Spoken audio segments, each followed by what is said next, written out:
Hello అండి.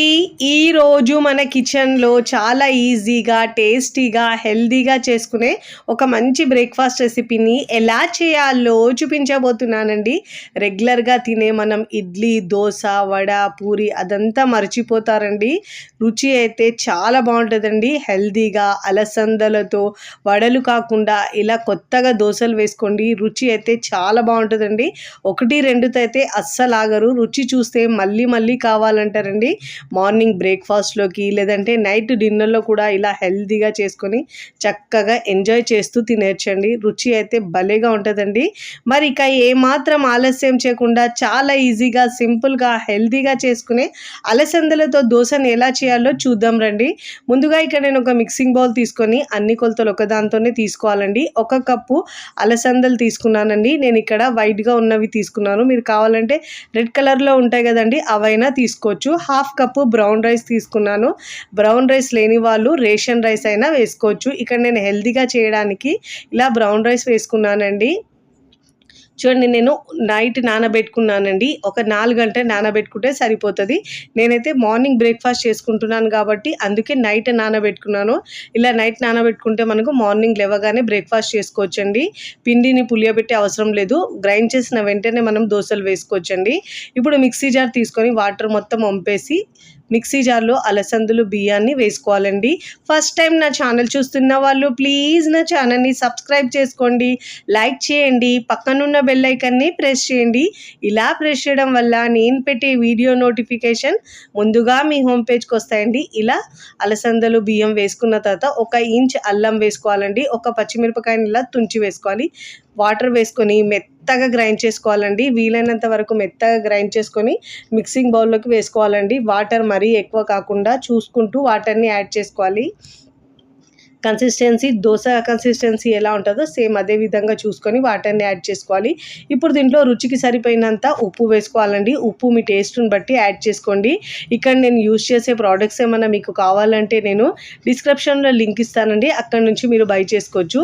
ఇలా ఉప్పు వేసుకున్న తర్వాత స్పూన్తో బాగా మిక్స్ చేసుకోవాలి. కన్సిస్టెన్సీ చూడండి, వీడియోలో చూపించిన విధంగా ఇలా ఉండాలండి. ఇప్పుడు స్టవ్ మీద పెనం పెట్టుకొని పెనం బాగా వేడైన తర్వాత మంటను వాటర్ చిలకరించి టిష్యూ పేపర్ లేదంటే క్లాత్ తుడుచుకోవాలండి. ఇలా తుడుచుకున్న తర్వాత దోశ వేసుకోవాలి. అప్పుడే మనకు చక్కగా వస్తుందండి. ఇప్పుడు 2 గరిటెలు పిండి వేసుకొని మీ వీలైనంత పల్చగా స్ప్రెడ్ చేసుకోవాలండి. ఎంత పల్చగా అంటే మీకు ఎంత కావాలంటే అంత పల్చగా స్ప్రెడ్ చేసుకోవచ్చు.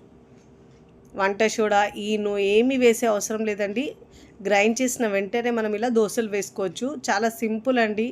హెల్త్ కూడా చాలా మంచిదండి. అప్పుడప్పుడు ఇలా ఆరోగ్యంగా ఉండడానికి ఇలా ఆరోగ్యమైన బ్రేక్ఫాస్ట్ చేసుకొని తినడం హెల్త్కి చాలా మంచిదండి. ఇప్పుడు దోశ వేసుకున్న తర్వాత పైనుంచి నేను ఇలా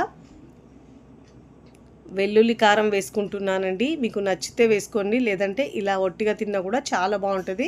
ఇప్పుడు పైన తడి ఆరిన తర్వాత 1/2 టీ స్పూన్ నెయ్యి అయినా ఆయిల్ అయినా వేసుకోవచ్చండి.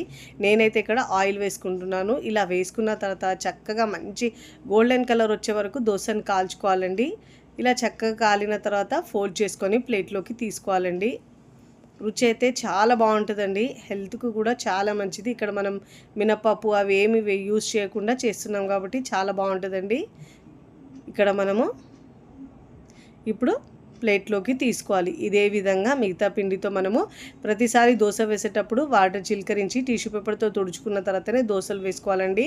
గుర్తుంచుకోవాల్సిన విషయం ఏమిటంటే మనం దోశ వేసేటప్పుడు ఎప్పుడైనా మంటను లో ఫ్లేమ్లో ఉంచుకోవాలి. దోశ వేసిన తర్వాత మంటను మనం మీడియం టు హై ఫ్లేమ్లో ఉంచాలండి.